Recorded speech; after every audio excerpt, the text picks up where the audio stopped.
Hey, what's up, everybody, and welcome to now. That is probably that thing looks very familiar because I used to wear one of those when I was a kid, and well, I'm still a kid at heart. I mean, they still make those things, but anyway, welcome, ladies and gentlemen, to Fantasy Football Fever. It is Friday night, January 2nd, 2026. First show of the Happy year. New Year. First show of Yes, the Happy year. New Yes. Year. Happy New Year to everyone out there, for all you fantasy football nerds like ourselves here. Wherever, whenever, and however you're watching, thanks for making us part of your first week of the new year. Of course, I am Tim McClelland here. We're joined, of course, as always, by our faithful and trustworthy league commissioner who, once again, has put together an awesome season, and we couldn't do this without him, the one and only Mr. John Mother Lovin' Natale. Yeah. Thank you very much, Tim. And I'm looking. Yeah, it was a great 2025 season. Looking forward to 2026. And I got my thank you speech for you guys, and obviously for the champ. We'll hear that shortly, I guess. And of course, once again, walking the streets of somewhere in the Empire State, the host of the Hooked on Sports podcast, Mr. John Flynn. Of course, we For the call him win. Flynn for the win.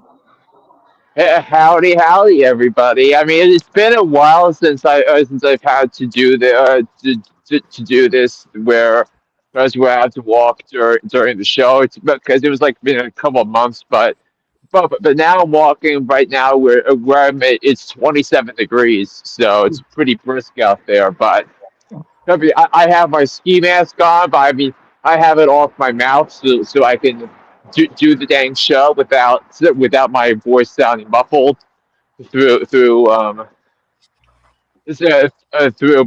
microphones. But welcome to 2026, and or as people would say, 8 months till fantasy draft time. That's right. Right, that is true.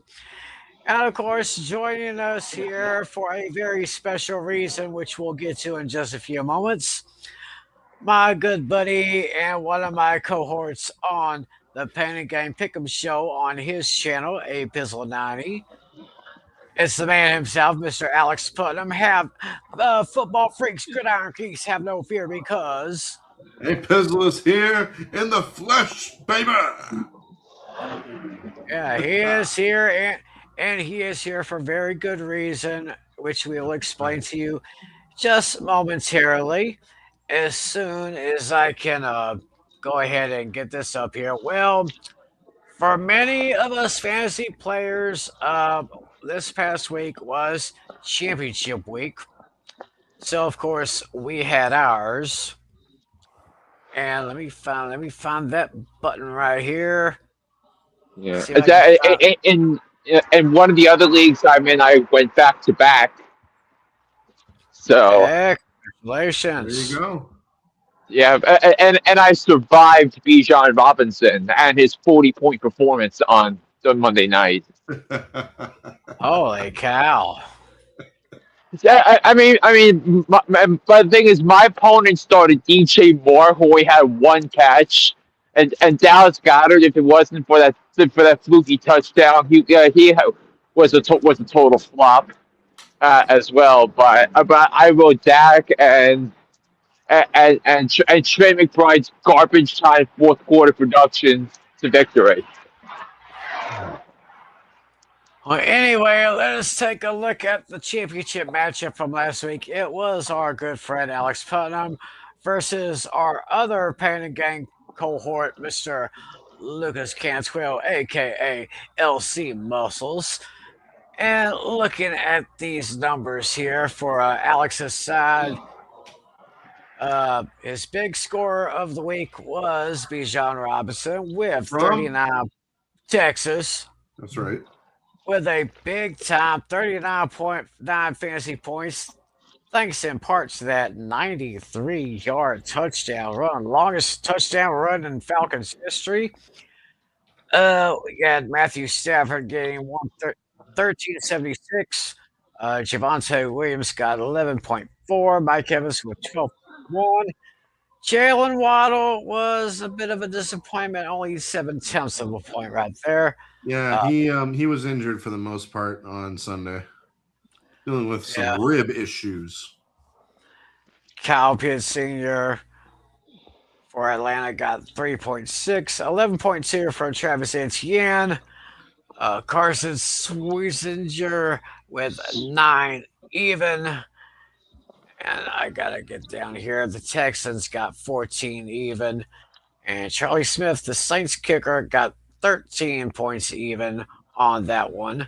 So looking over on Lucas' side, he got 23.12 from Trevor Lawrence, got a disappointing 6.4 from Jameer Gibbs, disappointing 8.7 from James Cook, Puka Nakua with 15.7. Nakua Matata. What a wonderful phrase. He put Taysom in there, but unfortunately, Taysom Hill got him a big goose egg. Ooh. RJ Harvey, one of the best young running backs in the league, 18.6. Jack Campbell with 6.0. Lions defense special teams had 11.0. And Harrison Mevis with points there. And looking at some of the bench players that these guys had, well, Alex left. The Eagles left Alex 16 points on the table, while Jacoby Brissett left him 16.48, 11.5 from Tony Pollard. Jake London 1.4, Brian Thomas Jr. 7.9. Both Gardner Minshew and Brock Bowers both had goose eggs because I guess they were both injured. And meanwhile, still on IR. Yeah. Over on Lucas' side, a goose egg from DK Metcalf. Who was suspended. We all know why. Serving a suspension, of course. Bills defense got him 9 points. Keenan Allen got 2.7. 3.2 from Isaiah Pacheco. 13.76 from CJ Stroud. 4.9 from Dalton Schultz. 21 even from the New York Giants. Wow. Yeah, I started the Giants defense in the league I won my championship in, and I didn't think Deontay Banks would help me win a fantasy championship. Deontay freaking Banks. Yeah, how about that? And so, Natale, you want to go ahead and make the official announcement? All right. I guess it's speech time then. Announcement. Okay. All righty. Yep. And it's about a page and a half, so it's not too trouble. It'll probably take me like 2 or 3 minutes to read this off. Okay. All right. It says here, first and foremost, I would like to thank all of you for a successful 2025 fantasy football season. Having this league wouldn't be possible without all of you. You guys being on this journey with me is truly special. I appreciate you all continuing the ride with me, and I look forward to what the 2026 season brings. On August 29th, 2025, our fantasy league began with our draft, and boy, was it intense, just like every year. After 4 months of intense competition, I am ready to announce a new champ is born and has emerged victorious. I am here to formally congratulate Alex Putnam, A. Pizzle 90, on becoming the new champion. Congratulations, Pizzle. Wow. Yay. What an accomplishment. From being nearly at the bottom of the barrel the past few seasons, you finally got that much-needed championship. From that moment of taking Bijan Robinson with the first pick in the draft, you never looked back. While most of the season was a seesaw battle, you stayed in it and really grinded it out. For that, I tip my cap to you. While the chips were down for you early on, you stayed in it and kept battling and persistence really paid off. Week 17 really did wonders for you, where it was get a win and you're in the playoffs. You did just that and then some. Come playoff time, you completely demolished everyone to get your first championship in the league. To go from last to champ in 1 year is not something you see every day. So I give you props for that. I must now pass the baton from last year's champ, that's me, over from me to you. Congratulations, Alex, on winning the league. What's better than winning the championship? Having back-to-back championships. Yeah. Best of luck in the 2026 season, and watch out, because we will all be ready for that title. All right. Yeah. Well said. Well said. Thank you. Yay. Mr. Yay. McClelland. Awesome, of course. Okay. And I think let's have a speech from Mr. Putnam here. Oh, I don't have anything prepared. I really don't. All I have is this crown. Yeah, that works. What happened? All I have is this crown. It's because you like I didn't think worst to first was possible.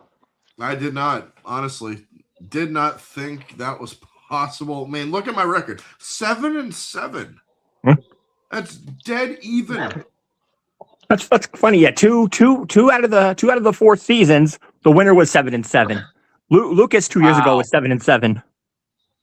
7-7. And Andrew won the league at 6-8. What a disaster Well, that was. at least I have one piece of glory left. I'm still the only person to win a league championship with a winning record. With a winning record. There you go. Yeah. And also, and Alex was the only person I couldn't beat this year. Sorry, because I beat everybody else, but Putnam beat me 3 times this year. 3 Week times. 4, week 14, and week 16. Oh wow. It was my hunch from the beginning of the season. I knew Bijan was going to go off, and he did. That. He was my MVP of the year. And there you go. I mean, that was the winning move, drafting Bijan first overall when everyone was taking Jamar Chase first overall. Mm-hmm. And just to think, with the season he had, and now he could be he's with the regular off season that he has, that he might be poised for one of the greatest running back seasons ever next year. Right. Because you could be talking about maybe 1,000 rushing yards and 1,000 receiving yards in the same season. That's not easy to do, but Yeah. I think Bijan can do it.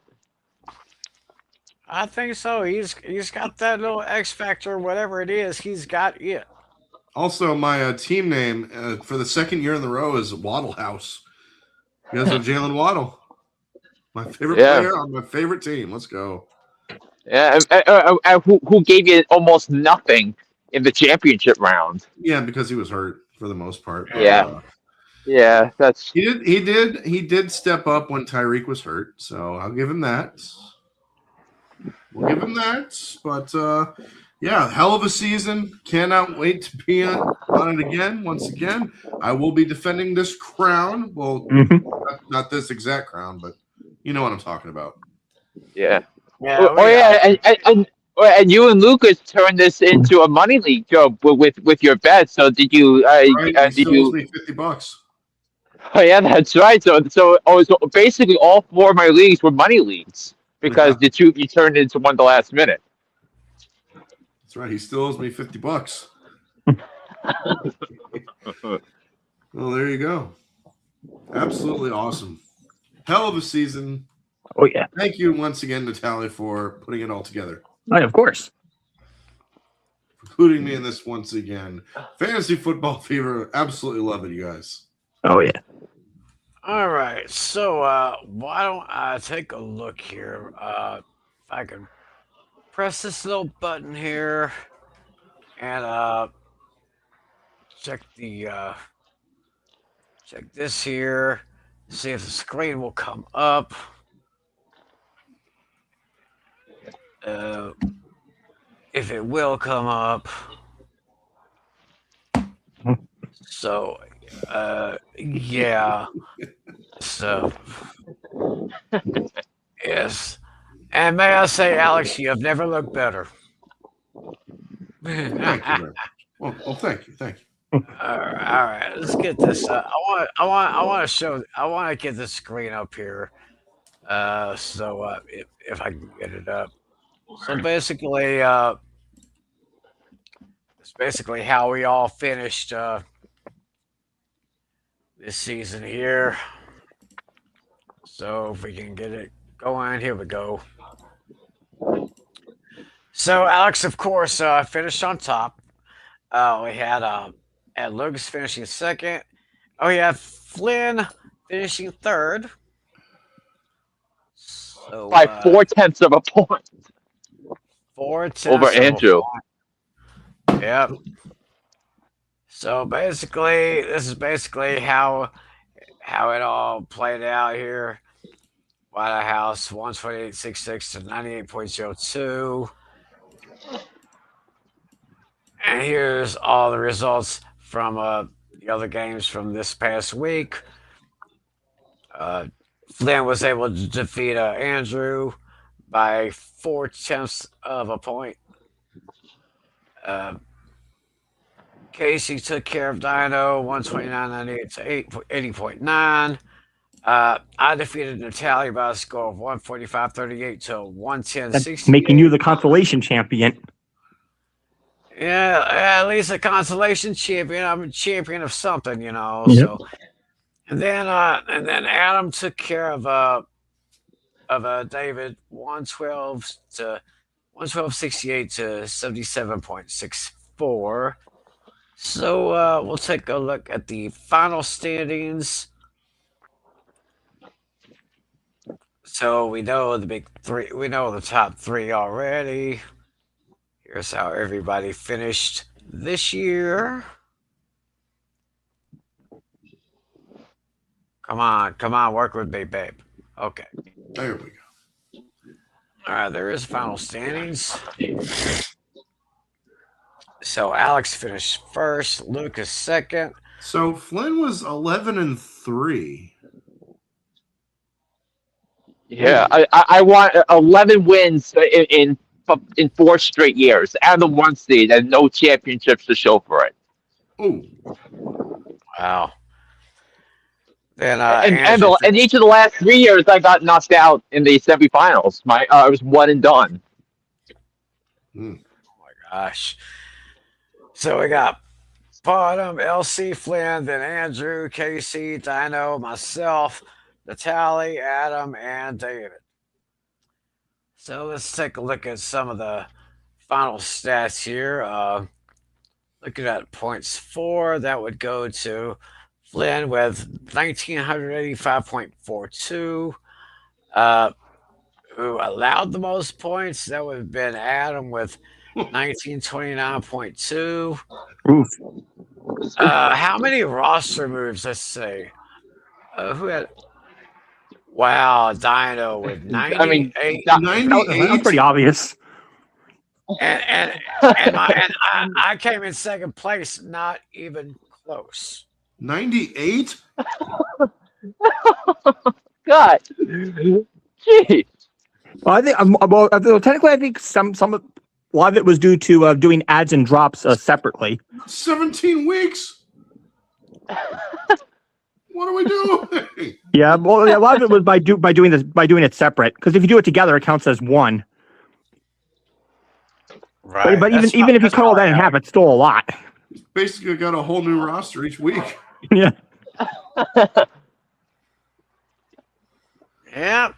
So that's pretty much basically how it ended up. So once again, congratulations to our champion. Bow down to your king. Yeah. King Alex. Yes. Yep. It's 245 days until draft day. All hail, Oh boy. King Pizzle. Yeah. Yeah. So the rest of us have 245 days to figure out a strategy to win because that's the Friday after Labor Day, Now, which we traditionally do our draft. with the draft, will it be the person who came in last place gets the first pick? Yeah, that is my plan. That's what I usually do. And the champion will have the last pick, I believe. Yep. Yeah. So I get the reverse. I get the last pick in the first And round. then there is a possibility we'll be expanding to 12. We'll see. Okay. Because somebody that you guys are all very familiar with. I'm thinking about getting Vampire Luke on board potentially. Oh. For a Brit, he's pretty good at football for a Brit. I got to give him that.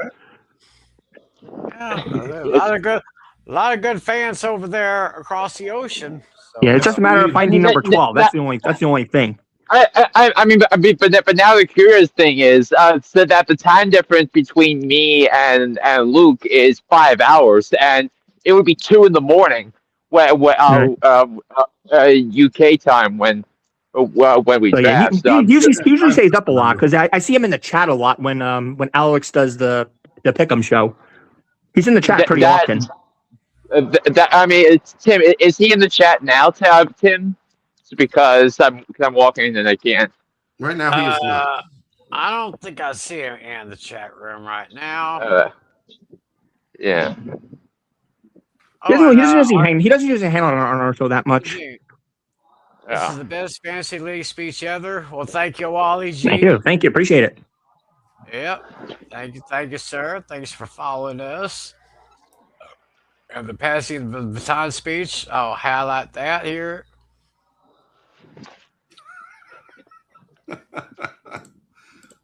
Passing the baton speech, I mentioned that.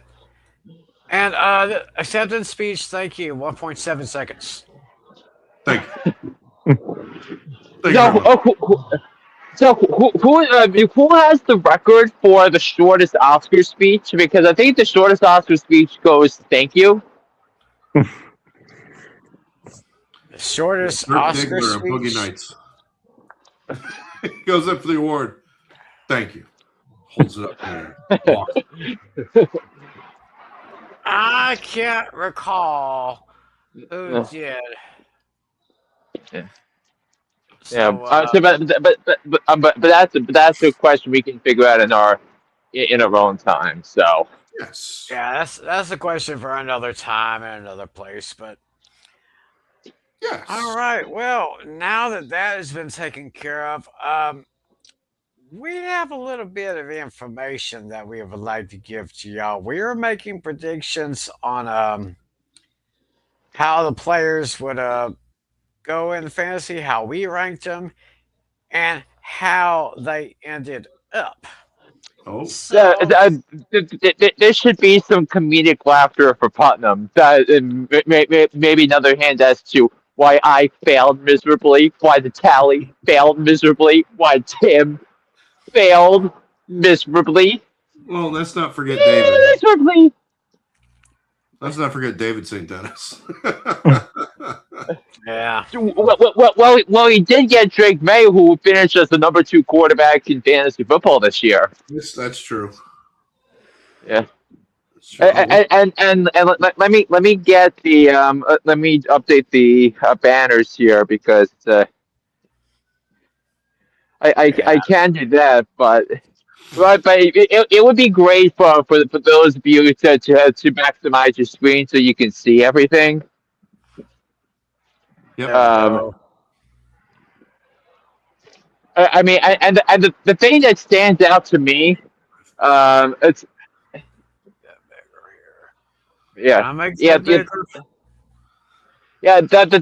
thing that stands out to me with these quarterback rankings was I don't believe Tim ranked Drake May at all on his list.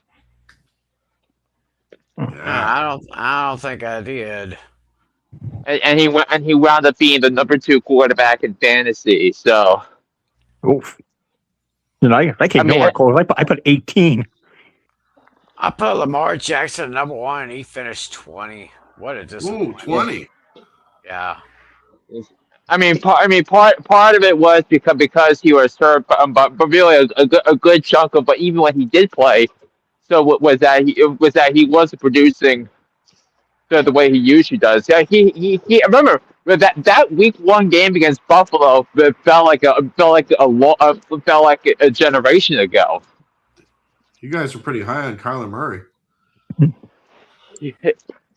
Yeah, I mean because a year or two with him and Marvin Harrison Jr. I was dead wrong on Marvin Harrison Jr. I was wrong on Kyler Murray. I remember I was high in the Arizona Cardinals before the season. That I labeled them as a playoff team. I was stunned at how terrible they've been this year. JJ McCarthy's okay. I had JJ at number 20, and he finished. Well, we have another page to go on this one as well. So, We only have one page of quarterbacks, Tim. oh, one page for quarterbacks. Okay, well, as you can see, JJ kind of did not make the final list here. But I see Natale and Flynn were exactly right with Josh Allen, and once again, Josh Allen is.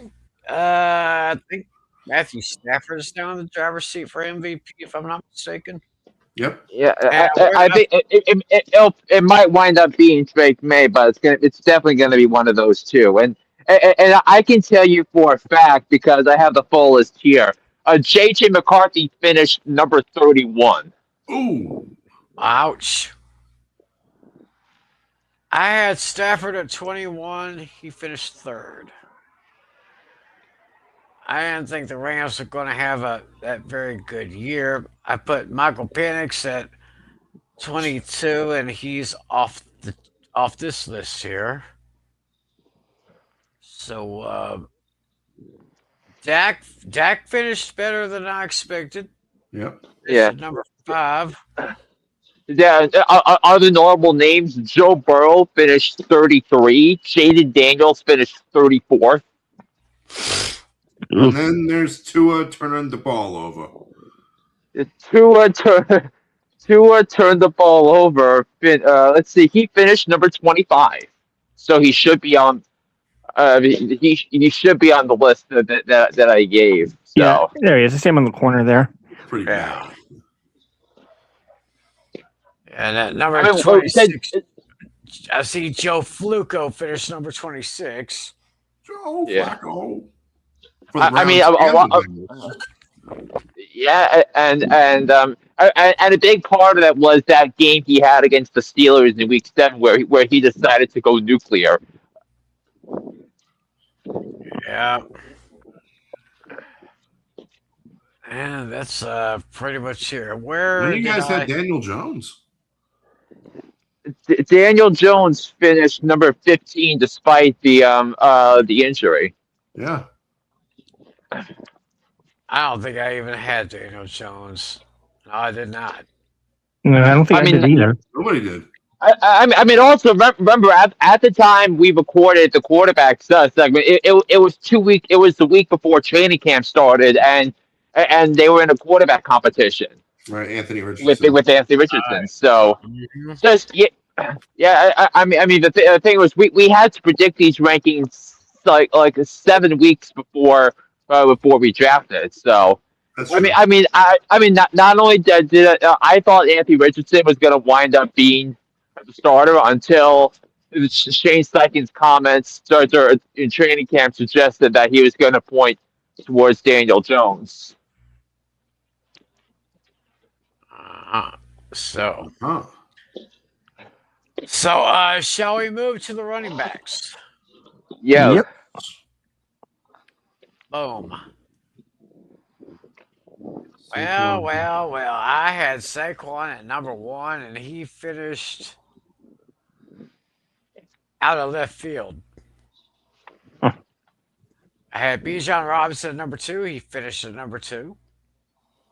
We all had Saquon Barkley in the top 2, and oh my goodness, he became a total disappointment here. I Oh, mean, part of it was because the Eagles' offensive line was not healthy the first half of the season, and part of it was Kevin McClelland had no idea what the hell he was doing in calling plays. So those two factors were why Saquon Barkley took a big step back this year. Right. So I had Derrick Henry, had him as a fourth best, and he finished actually seventh. Had I mean, it's like he would have finished outside the top 10 if it wasn't for that crazy game he had against Green Bay last week, yeah. where he put up nearly 50 points. And it looks like we all overhyped Ashton Genty a bit.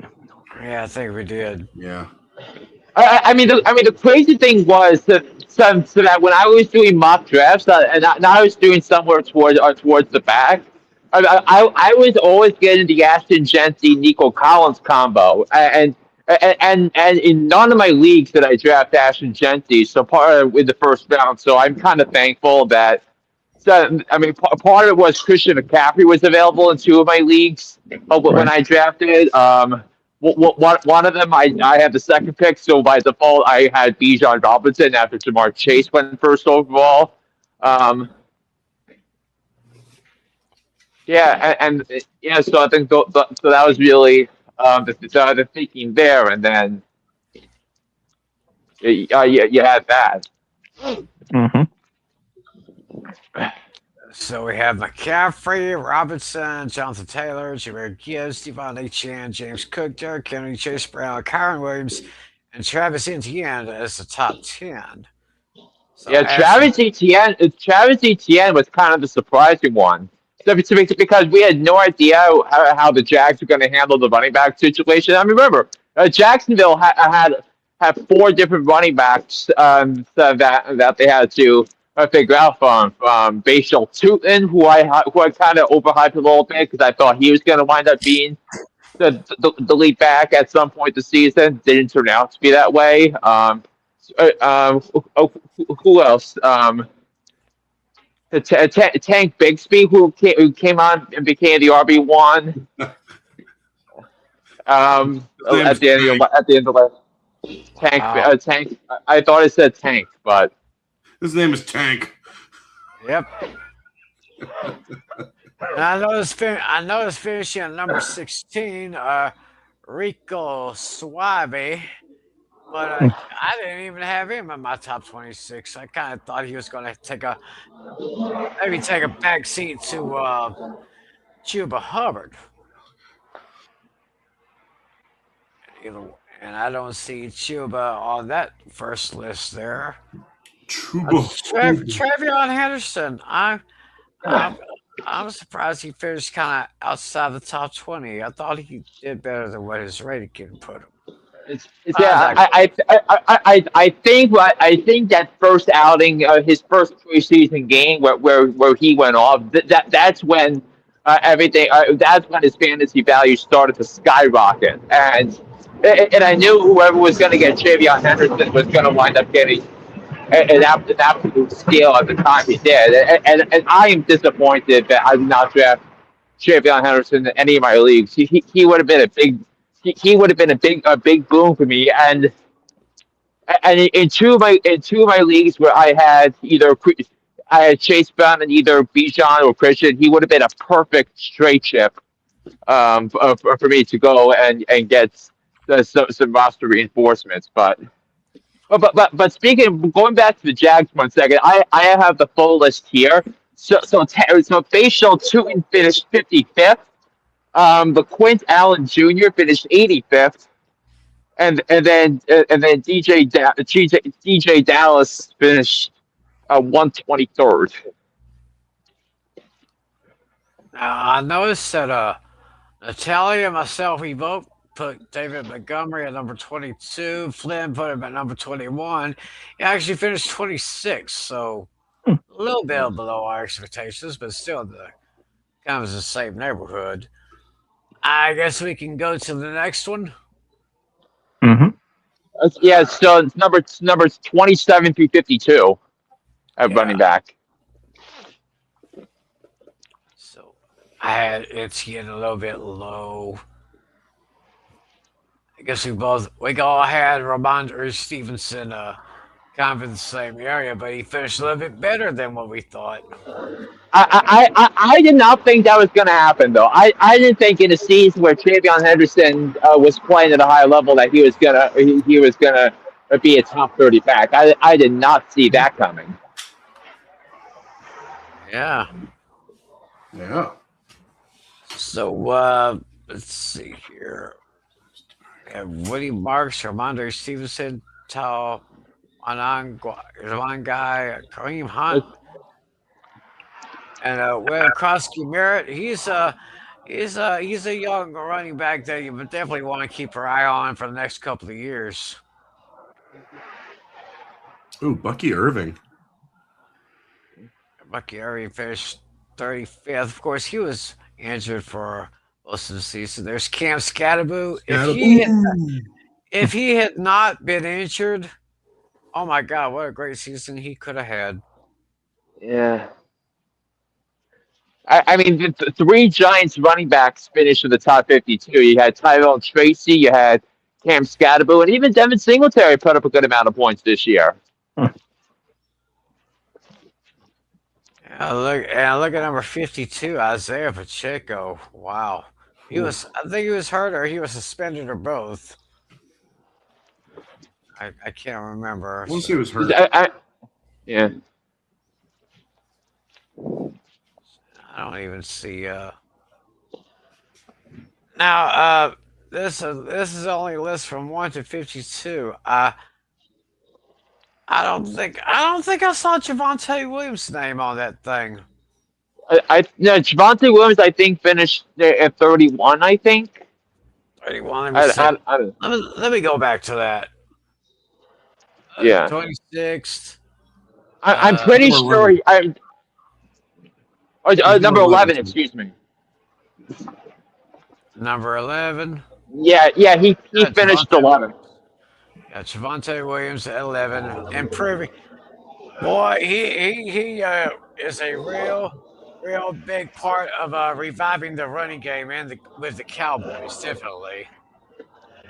Well, I mean, think about it, Tim. We discussed this back in March that the Cowboys just simply couldn't go in with Zeke Elliott as their lead back, and they obviously couldn't afford to resign Rico Dowdle because of all the all the Micah Parsons stuff, all the CeeDee Lamb stuff, and all the Dak Prescott stuff. So you have to give them credit for finding someone who can run the football and make the Cowboys offense pretty balanced to set things up for Dak Prescott and CeeDee Lamb and George Pickens. So he was a great grab right there. Let's go back to this one right here. Anything more to say about this lower list here? Kamara at 45, Nick Chubb 51, Pacheco 52. That's pretty much top 52.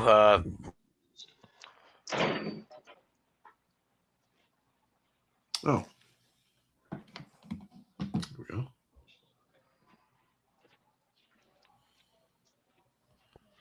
Oh no.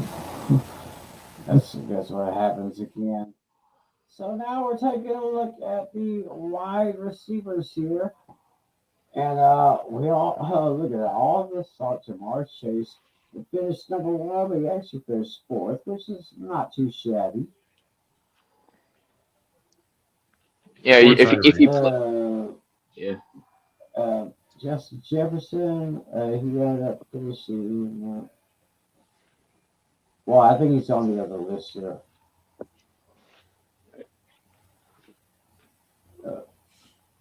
Anybody still hear me? A little bit. Am I coming through? Uh-oh.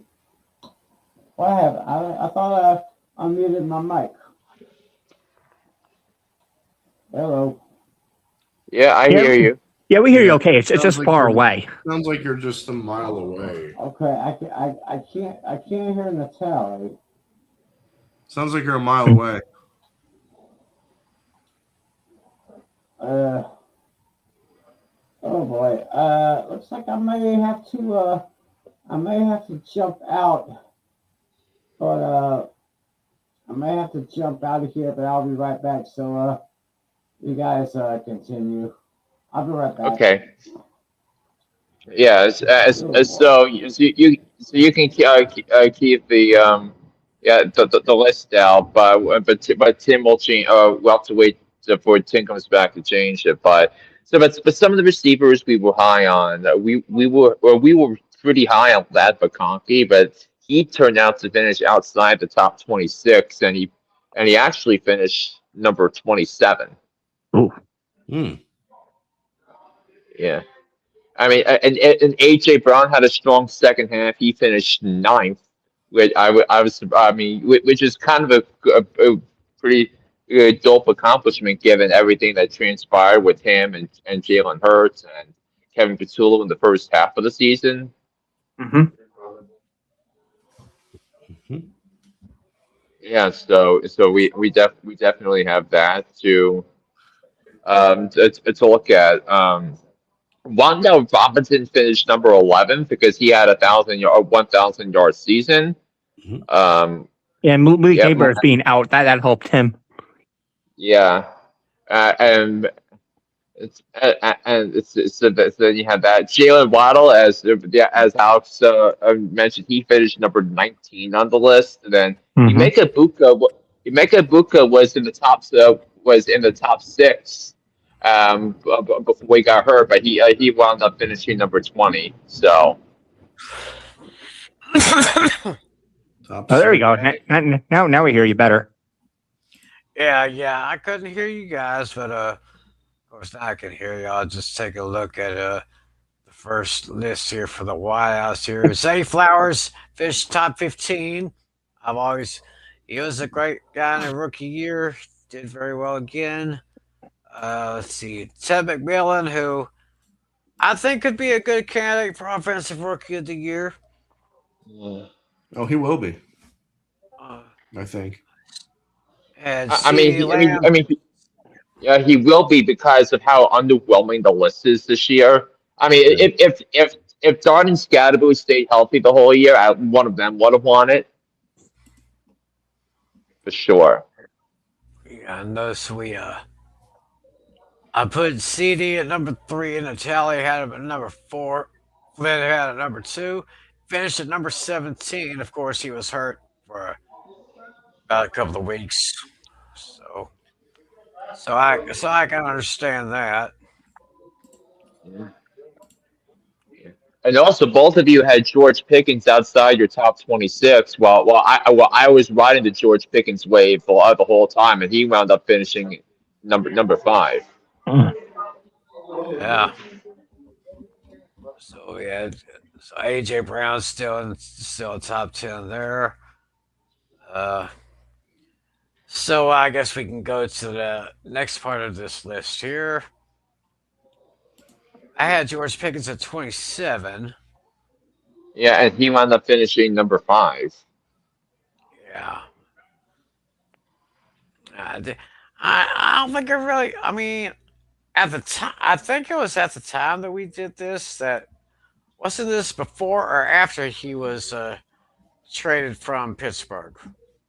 No, we did this in July, so training camp had been open for about a week by the time when we did this special. Okay, and looking at the rest of my list here and compare that to everybody else, well, it looks like Lad McConkey had an average season, finishing 27th. Looking at some of these other names, Roma Dunze finished at number 41. Marvin Harrison Jr., 46. Yeah, I kind of saw a little down season from him. Jerry Jeudy at number 52. Yeah. So, just taking a look at this here. So I had Debo at 36, had Stephon Diggs at 38. Well, it looks like Stephon Diggs. I don't know what that thing is here because he's got in trouble with the law for something. I can't remember what it was, but so Well, Stephon Diggs actually finished number 14. there's 14, which is definitely a lot better than I expected here. I mean, and he was 30 receiving yards away from a 1,000 yard season in his 10th season in the league. Yeah.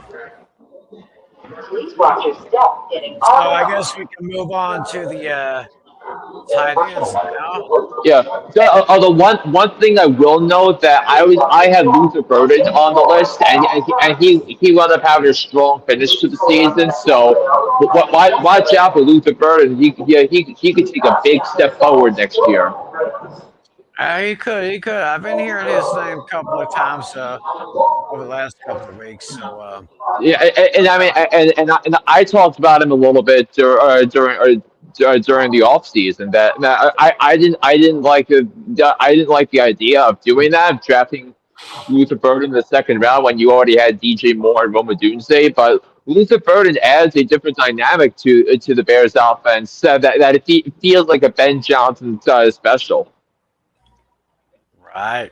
So that's basically the wide receiver rankings that we had and how they actually finished. Moving on to tight end rankings. Ooh. All of us went Brock Bowers at number 1. He had injuries, I think.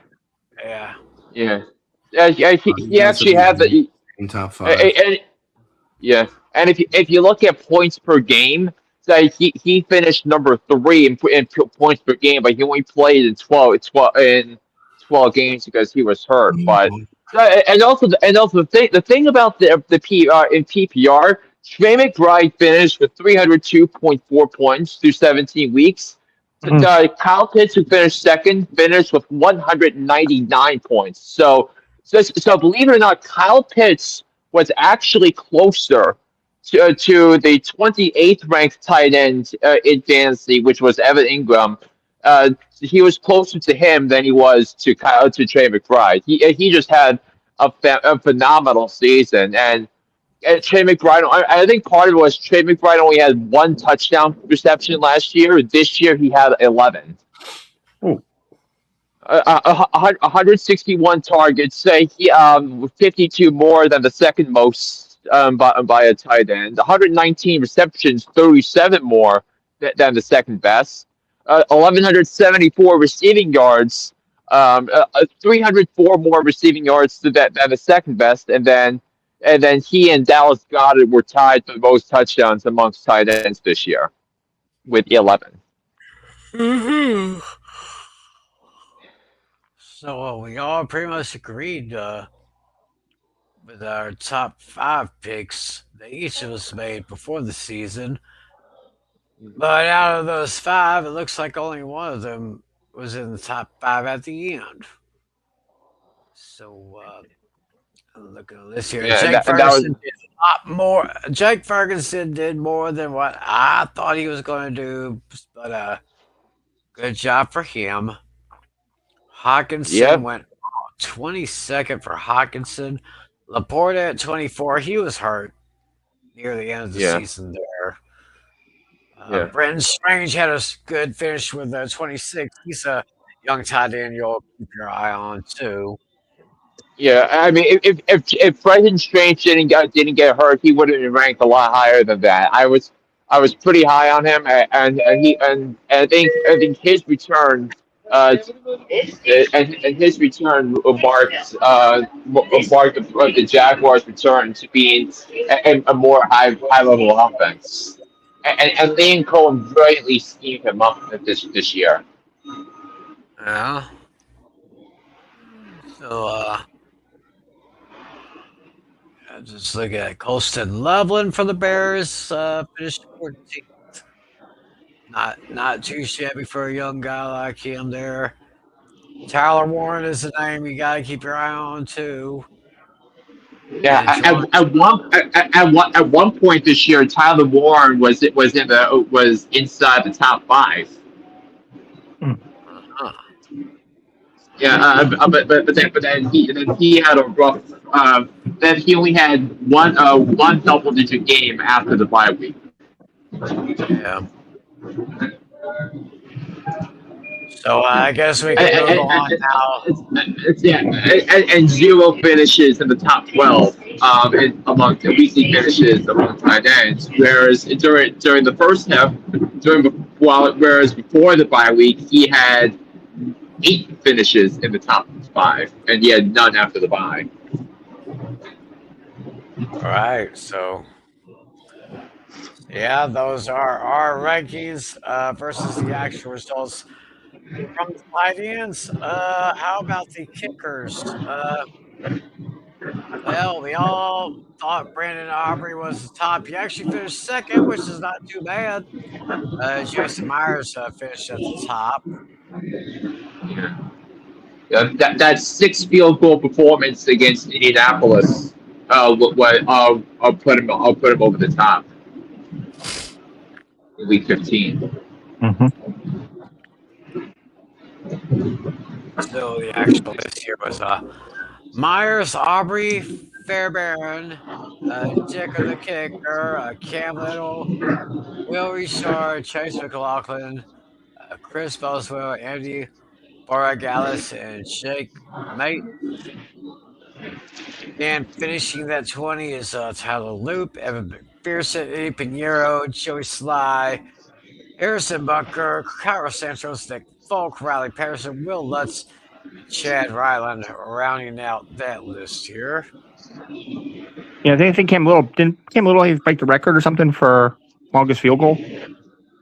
Yeah, I mean, I think he had like a 70-yarder during the preseason, but that's not the record. But right. that doesn't count as the record. But it was pretty obvious that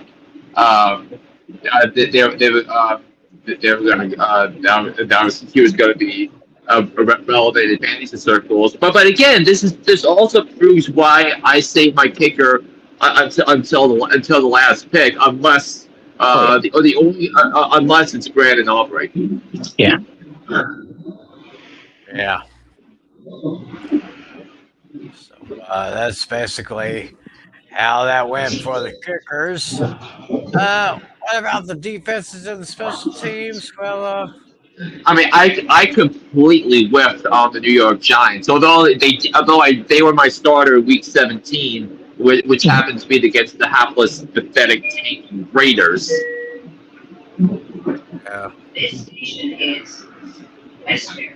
And of course, none of us had the Dallas Cowboys defense even in the top 20, and of course, it showed. How the hell did we get 17? So I mean, let me pull it up on Fantasy Pros and let's see. Maybe it's because of that stretch in November and December where you were playing bad teams. That's fair. Yeah, I'll get you more details. So it was the stretch between weeks 10 through 14. Buffalo, Washington, New Orleans, and Jets games. And then this past week against Tampa, were your top 10 finishes. Right. So yeah, it's because you had the 3 turnovers against in that 4-game stretch. Buffalo, Washington, New Orleans, and the Jets. The Dolphins forced at least 2 turnovers in each game, and they had a combined 14 sacks in that stretch, including 6 against the Jets in week 14. I actually had Miami at number 14. Yeah. Here, so the best defenses were the Seahawks, the Texans, Eagles, Jaguars, Steelers, then Vikings, Rams, Broncos, Patriots, Browns finish out the top 10. Then from 11 to I don't think any of us had the Patriots on our lists. I don't think. No. Actually, Tim did. Tim has the Patriots. I mean, actually, we all have them. I didn't think we'd have them up there, but that turned out to be the case. I mean, part of it is because they had such an easy schedule this year, where they got to play, and the same place finishers that they drew because based on the allotment were the Titans, the Raiders, and the Giants. Right. Yeah, and that was their fourth place schedule, and all three of those teams had to play the Patriots. Although the Raiders did beat the Patriots back in Week 1. Yeah. Damn. Yeah, my thoughts exactly. Damn. So, and the Ravens, which usually has a perennial big-time defense, they finish at number 20, which is kind of disappointing in my opinion, because I had them. I don't think I even had them in my top 20. No, you and Natale had Baltimore at number 1, while I had them at number 3. Oh yeah, Baltimore. Yeah, 1-1. You had it at number 3, and they had their problems there. So, of course, they'll be fighting for their life on Sunday night. Of course, we'll get to that in just a few moments from now. So I guess that's the way that went goes. So I think it's time to test our brains a little bit. Ooh. Because if I'm not mistaken, Flynn had a question, and Natale had a question, and of course, you know who always has a question for us.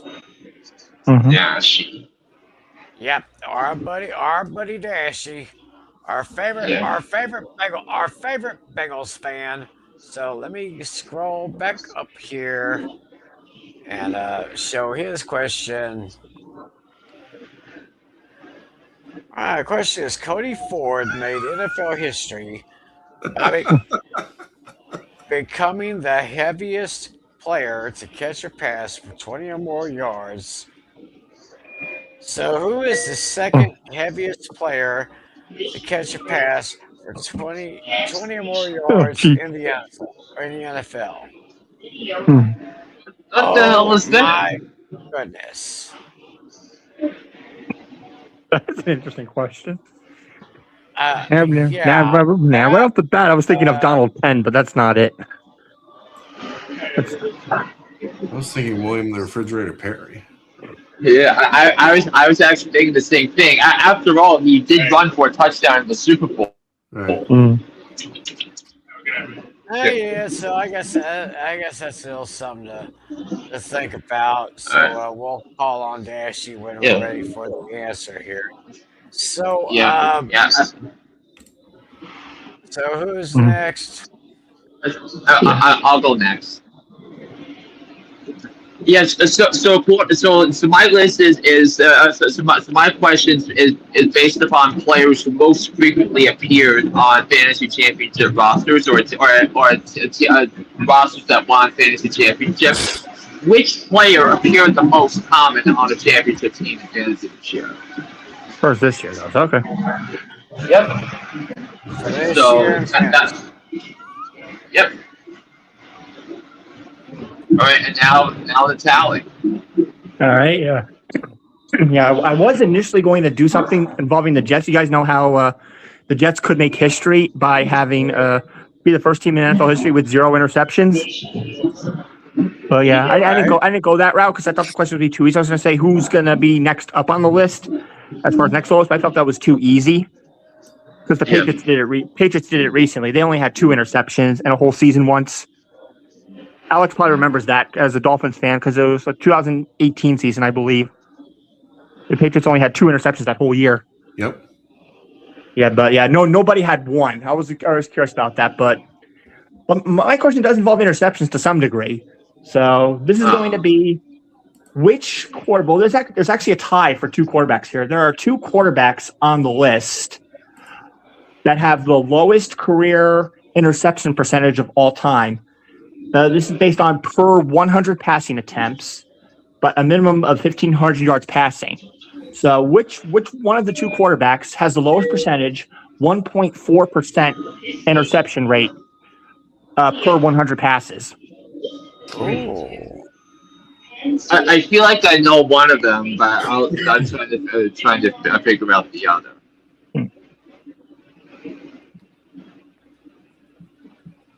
That will be an interesting answer when we hear it later on. Yeah, That's a very we'll probably do the reveal sooner or later because I do have work early in the morning, so I'm going to get off between 9:15 and 9:30. Just to let you guys know. Yeah, and a lot of this was fantasy based, so we can just reveal our game picks rather quickly tonight. So so we have that. So would you mind pulling up the picks graphics? So I'm just gonna run through my picks pretty briefly here. Because I have them on my thing. So so Bucks Panthers. I have the Bucks winning and covering. I have them winning 21-17. Seattle San Francisco was a tricky one, but I went for the better roster. And San Francisco's defense said they've actually played an easy schedule the last few weeks, and I think a much tougher team awaits them in Seattle. So I got the Seahawks winning, but with the spread moving from 1.5 to 2.5, I do have the Niners covering 29-27. I have the Falcons winning and the Saints covering. I've got Cincinnati winning, Cleveland covering. I have the Texans winning and covering.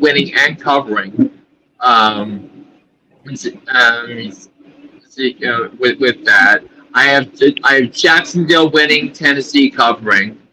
I have the Packers beat. I have the Minnesota Vikings beating the Packers 17-6 in what is my garbage game of the week.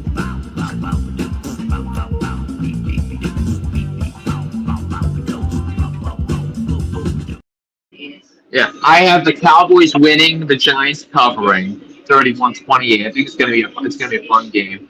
I have the Bills winning 28-13 over the Jets, and it looks like Josh Allen is off the injury report, and I think he's hopefully going to play a little bit.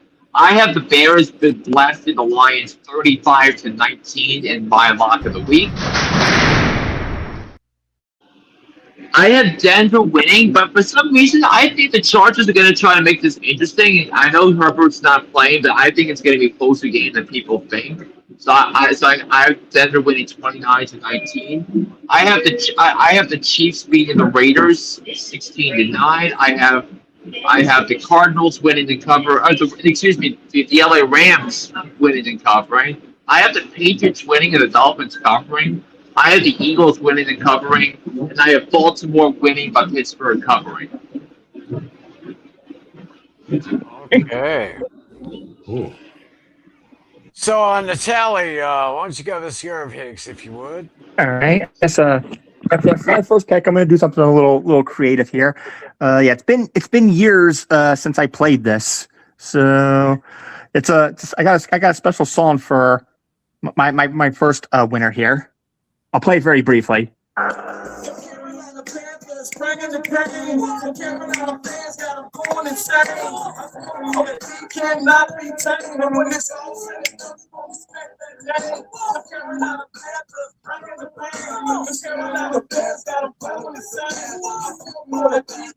Okay. Yeah, that's the Carolina Panthers. Carolina. Yep, the Carolina theme song. So yeah, I'm picking the Panthers to win this one to propel themselves into the playoffs. And for the next one, I was going back and forth on this one. I changed my mind on this game twice, but I'm going to pick the Niners to win this one and cover. This one, Atlanta and New Orleans. Even if Carolina loses this one, as long as the the Falcons win, Panthers get in regardless. I think the Falcons going to win this one too and cover. Next one, I have the Bengals winning and covering. And the next one, I'm going to take also Houston to win and cover. Jacksonville is my lock of the week. And then let's see. This next one, Green Bay has absolutely nothing to play for. They're the 7th seed no matter what. So with that, I'm taking the Vikings to win, but I'm going to take Green Bay with the points. Now, this one initially, this was my original upset special. I was originally going to pick the Giants, but because of all the injuries and everything, I now, because Wan'Dale Robinson is out, a bunch of guys are out, I'm now changing my pick to the Cowboys on this one. But I'm going to make it interesting. I'm going to take the Giants with the points. I think they're somehow going to make it interesting. This one, I got Buffalo winning and covering. And then this one, Bears winning and covering. Broncos winning, Chargers covering. This one's an interesting one. If for some reason the Raiders win this game and the Giants lose, the Giants get the number 1 pick by virtue of strength of schedule. Because, evidently strength of schedule is the first tiebreaker and not head-to-head. But a couple of other results are going to have to go the Giants' way, though. But those two things need to happen first. Yeah. But regardless of this one, I think the Raiders are still going to lose this one, but I'm gonna take them with the points. The Chiefs still win. This one I have Rams winning and covering, New England winning, Dolphins covering, and then Philadelphia winning and covering. This one and this last one super tough to pick here. Winner gets into the playoffs, loser is out. As much as I want to give it to the home team, I'm going to pick Baltimore, but this one's really, really tough. Baltimore wins, Pittsburgh covers. Interesting there. Well, of course, if any of y'all were watching Panic Game Pick'ems last night, Alex and we gave our picks, but just for a quick recap, I'll go through mine. I'm taking Tampa Bay over Carolina 27-23. I'm taking I'm taking the Seahawks on the road against the Niners. I'm taking the Seahawks 28-26. Then for New Orleans and Atlanta, I am taking Atlanta 27-24. I'm taking Atlanta straight up on this one. Cincinnati will win and cover over Cleveland 28-20. I've got Minnesota narrowly getting by Green Bay 26-24. Vikings with the win, Packers with the points. I'm taking my Cowboys over those Giants 33-27. Dallas wins and covers. Jacksonville is going to tear up Tennessee 31-13. I've got Houston all over Indianapolis 31-10. Buffalo circles the wagons against the Jets 30-16. The Bears will bear down on the Lions 28-23.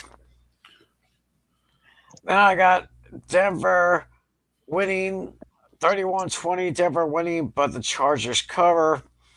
I got Kansas City 24-20. I got the Raiders covering that one.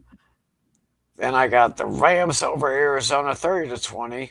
Rams winning and covering.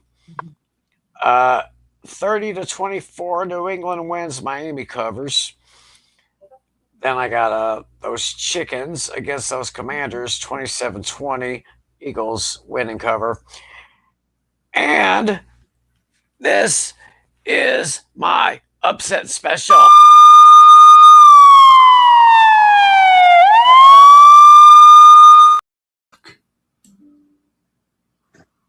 My upset special is the Steelers over the Ravens 27-24.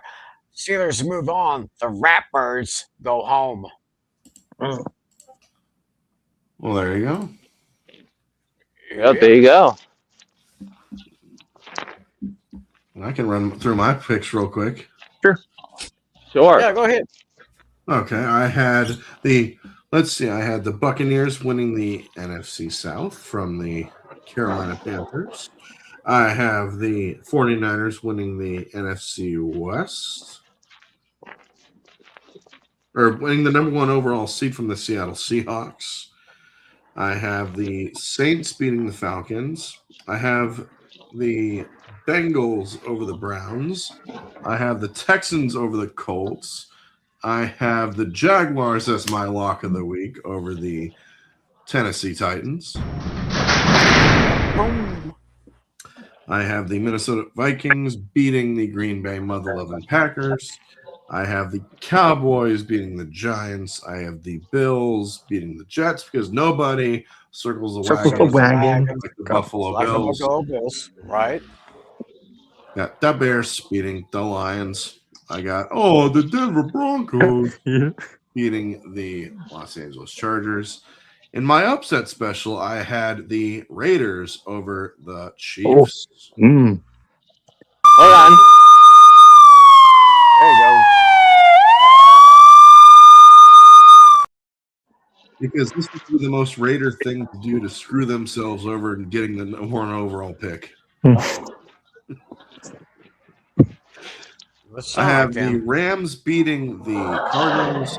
I have the Patriots beating the Dolphins. I have the Eagles beating the Commanders because the Eagles are so much better than the Eagles. And I have the Steelers sending the Ravens to Cancun.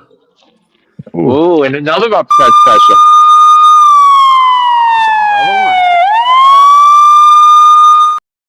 And you know what we got to say about Baltimore? Fuck you, Baltimore. Yeah. And as far as Tomlin, we do not care. We do not care. Okay, and as far as for the Raiders' blatant tank job, hang on, you dope. I award you no points, and may God have mercy on your soul. And we thought hear from Jerry since we all picked the Cowboys. One more little playoff. I want me some glory hole.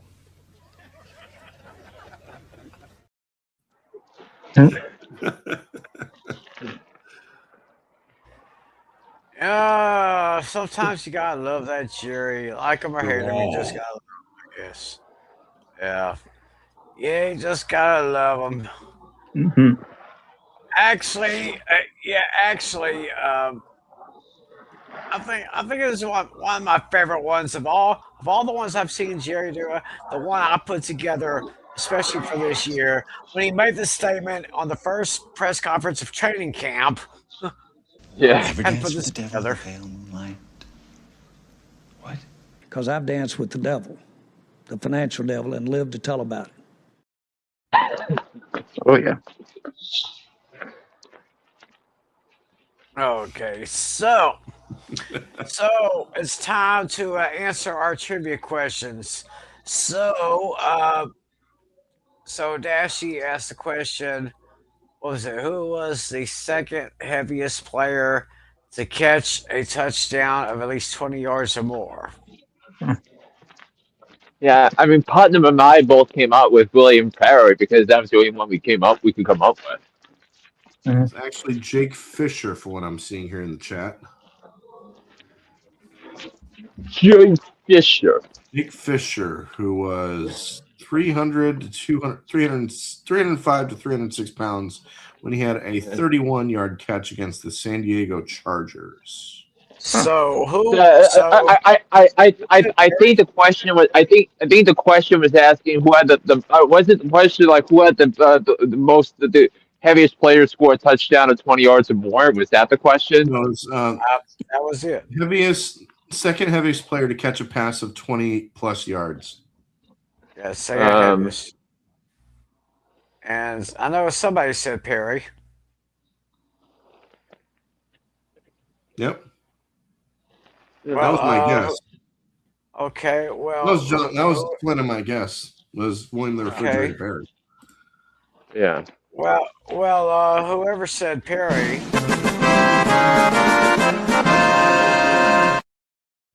Yay. There you go. Yeah, it was the great refrigerator. Fridge. Let's see, where is he? Where is the information here? Okay, here it is. Here is the Fridge. information, the answer. 43 BMI. Cody Ford had beat Body him by mass one. index. Yeah. Don't remember he was on the Bears championship. Yep. It's probably one of the most famous players on that Super Bowl championship team Shuffle. in '85. Super Bowl Shuffle. That's what it was. Isn't it crazy that it's been 40 years since the '85 Bears existed and 40 years since the Bears won a championship? Super Bowl Shuffle. 40 years. Yeah. It's been quite some time. So, Flynn had the next question, and I think his question was. So I was looking for the player that most frequently appeared on fantasy championship teams this year on ESPN. Oh, I think Yeah. I think that's an easy one. I mean, I feel like Bijan Robinson is too obvious, so I'm not going to say him. My guess is going to be actually Christian McCaffrey. So you're going with Christian McCaffrey. So what is your answer, Tim? So I just want to pull up the list and see how close you were. I think I am going to go with my man Bijan Robinson from Texas. Yeah, I wanted to say him, but it feels too obvious. All right. What was the question again? So, which player most frequently appeared on ESPN fantasy football championship teams? Trey McBride. All right, let me. All right, let me get this. Let me get the list up. But as far as for those who answered Christian McCaffrey.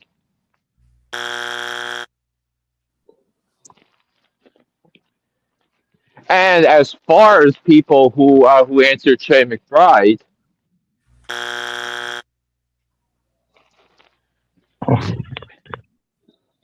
yes. So the correct answer was Puka Nacua. Nakua Matata. Matata. What a wonderful phrase. I'm gonna pull up the others. We'll answer the tallies question, and then I'll get the then I'll hopefully get the answers up. Alrighty. All right. So I guess mine is saying on here. I'm gonna make sure I'm reading this right. Yeah, we're looking for the quarterback that has the smallest interception percentage for every 100 passing yards attempted, but this quarterback has to have a minimum of 1,500 passing yards to qualify. So a quarterback that's had at least 1,500 passing yards in his career out of 100 passes per, who has the smallest average percentage of interceptions, basically. Active or all time? You said there was all time, but I'll give you the hint though. The two players that are tied, they're both currently active. Okay. Oh, so that just eliminates my answers. Because I was going to say Donovan McNabb and Michael Vick, but they are in the Mahomes past. is probably going to be the obvious answer. Mahomes will be an obvious answer. I'm going to say Matthew Stafford, and I'll only need one. I only need one. You don't have to say both. I'll say Mahomes. I'm going to say Aaron Rodgers because he is as he is as conservative as he is for talented players. So I'm going to go Aaron Rodgers. All right, you're going to go Aaron Rodgers. Okay, Alex is going Mahomes. And what do you say, Tim? I'm going to change my answer. Baker Mayfield. Baker Mayfield. Baker Mayfield. Okay. As far as Mayfield and Mahomes, let's see. All right. Neither one of them are in the top 25, so sound the X. Ah. And as far as, Flynn's. Okay, Flynn did say Aaron Rodgers. He's in the top 25. This is per StatMuse. And as for the noise we're going to play, Tim played the opposite sound. Oh.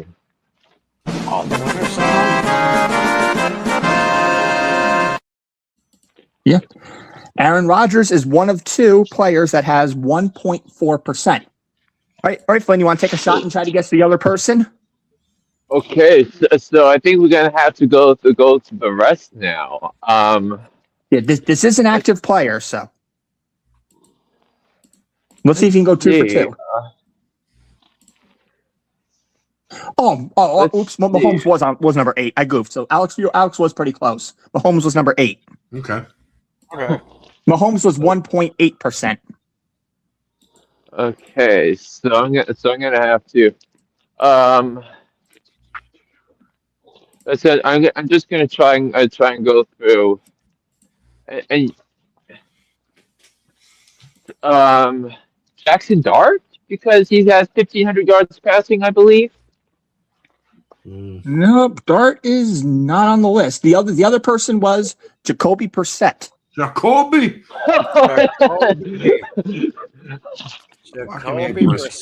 Yeah, Jacoby Brissett and Aaron Rodgers both have 1.4%, but Aaron Rodgers did it in way more passing attempts. Jacoby Brissett has 2,215 passing attempts to Aaron Rodgers' 8,696. Oh, wow. And then Justin Herbert is next on the list at 1.7. I'll just read off some names, followed by Tom Brady, 1.8, Colin Kaepernick, 1.8, Tyrod Taylor, 1.8, Joe Burrow, 1.8, Mahomes, 1.8, Russell Wilson, 1.9, and rounding out the top 10, Jalen Hurts at 1.9. Mm-hmm. Wow. Yeah. I mean, Jalen Hurts was another thought, but I think he had some pretty brutal games over the years, so I couldn't do that. Yes, so I'll also tell you as per the list. So Puka Nacua finished one. So 29.1% fantasy football championship rosters had Puka Nacua. Trey McBride finished 4th with 22.4 and first among tight ends. Christian McCaffrey finished 5th with 20.1% and the second among running backs. So Bijan Robinson, 23.8%, was number 3. Jackson Smith and Jigba is 25.2. If you're looking for the top kicker, it was Brandon Aubrey with 18.7%. Yep. And if you're looking for quarterbacks, Drake May led the way with 18%. And among defense / special teams to appear on championship rosters, number 1 was the Houston Texans. Mm-hmm. Yeah, they were a big factor in Alex's championship run. He had them. That's right. Yeah, because he had the 14-point performance against the Chargers. Other names: James Cook, Michael Wilson, and Rico Dowdle led the way among average undrafted players. So Chris Olave appeared on the list. I mean, which makes it even more stupid for giving away Chris Olave at the trade deadline. But I digress. And Chase Brown rounded out the top. James Cook and Chase Brown rounded out the top 10. Well, all righty. There you go. Yeah, and that's the list. Yeah. So, I guess with that, we are going to go ahead and close up shop on Fantasy Football Fever. Once again, congratulations to our league champion, Mr. Oh, Alex. hail King Pistol! King Fizzle. King Bow Fizzle. down to your king. I think I ought to pick up one of those hats the next time I go to a Burger King. Actually, there is a Burger King over on the next block from where I work. So There you go. Oh, yeah, so I may grab me one of those too. It may not look like that one, but it'll be similar. So anyway, Sweet. yeah, let me get the information up here. Don't forget, folks. For those of you that didn't know, Hooked on Sports just landed. I think it was either late last night or early this morning. I listened to it early this morning. He gives his picks, and he goes into a little extra detail about the game between the Panthers and the Bucks, the Seahawks and the Niners, and of course the Sunday night matchup between the Steelers and the Ravens. He'll go in depth for those three big matchups, and of course you don't have to just watch, not just listen to Hooked on Sports on Apple iTunes and Spotify and Twitter and all that, but you can also catch him on his YouTube channel, youtube.com/John Flynn. That's all you gotta do. For the win. Pizzle. Yes, sir. Yeah. Yes. Planning game pick'ems. Ladies and gentlemen, myself, this guy right there, and also LC Muscles 28 give you guys our picks and predictions for the upcoming Super Wild Card weekend next Wednesday, 10 o'clock Eastern Standard Time, Wednesday on the 8 Puzzle 90 YouTube channel. Be there. That's right.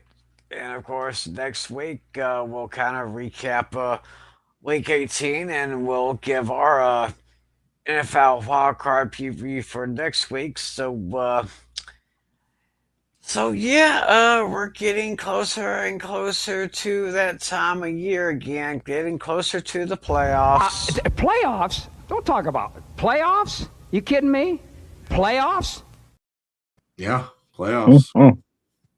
Yeah, we are so there. We are so there. So anyway, it was our fantasy season is over, but hey, we got a lot more to get to. We got Week 18, we got the playoffs coming up, and of course, we got Super Bowl, the Super Bowl from It's just a Santa little over a Clara month County. away. It's coming fast. Yep, Be here it's before you coming know it. fast before you know it. Yep, that's right. Exactly what I was It's over thinking. 5 weeks away. It's 5 weeks out. Man. Anyway, that will do it for Fantasy Football Fever. So, with that being said, on behalf of Mr. Alex Putnam, Mr. John Flynn, and our commissioner, Mr. John Natale, I'm Tim McClelland. Thank you all for joining us. Thanks for helping us make a great fantasy season. Enjoy the Week 18 action. Get ready for the playoffs, y'all. Till next time, God bless you. And as always, be a good sport. See ya.